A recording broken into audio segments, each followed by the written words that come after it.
play is critical, and we call play the work of the child. So this is consider it their job, and that it's your job to help them play and interact as much as possible.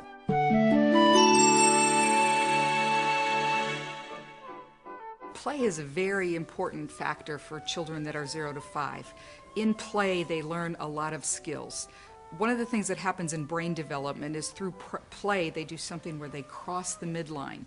So your brain is divided into two hemispheres, and getting those two hemispheres to talk to each other is important. So in play, they reach for toys, they stack things, they get to activate all their senses. So as they activate their senses, wiring grows in the brain. There are visual signals that they see, there are auditory things, sounds that they hear. They get the opportunity to touch things and work with different textures.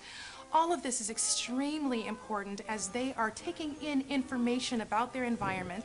So I said sensory motor. So the motor part of this is where children get an opportunity to move their bodies.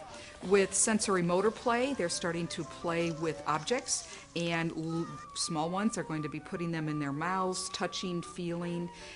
So encourage that in a safe way. Obviously, we don't want any child to choke, but the ability to use all of their senses is developing that wiring. A big piece of play is also language. So playing alone, they may not be hearing the vocabulary, but interacting with adults and parents allows them to hear the vocabulary that goes with the objects they are playing with. So this is a block, this one is bigger, this one is smaller. Those are all vocabulary that they're going to need for school. Play gets the imagination going.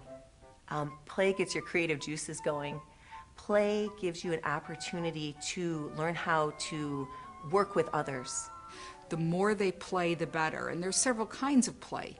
They may be involved in social play, where a parent is interacting with the child. They're learning to smile and smile back and give social cues. And it's kind of that look of the parent when they do something wrong. They get that scowl and, ooh, maybe I shouldn't have done that. So within the play, they get to learn how to read facial cues. They cement the wiring that's going to start in school when they need to read the social cues of the peers and the teacher. All kinds of play experiences are important for kids before they start school. We want them to have experiences playing with other children, and some of those play experiences need to be self-directed. The students will be doing what we refer to as parallel play. They'll be standing next to someone and they'll be playing the same type of thing, but maybe they're not interacting. And that's very natural. And that will grow and change as the child becomes older. They will start to say, oh, I think it'd be fun to do something with this person standing next to me. And they will start to learn how to interact with each other. I think play's one of the most important things, just so that kids have a joy of learning and really enjoy what they're doing. It's important that they come out with a lot of the rules and ideas during play, whether a parent's playing. A parent's job is to guide the child, but a child's should be mostly in charge of all the play. By the time they get to the preschool years, this is when we really want to start to see them playing together in more coordinated fashion. Now, some of it still might be kind of parallel play, where they're playing alongside each other. But eventually they'll get to the point of what we would call cooperative play, where they're really using shared themes, like playing house together, or we're playing doctor together and nurse, or we're playing shopping at the grocery store together in ways that interact. If we give them opportunities to play when they're young, they learn how to make decisions for themselves. They learn how to think for themselves. They learn how to think outside the box.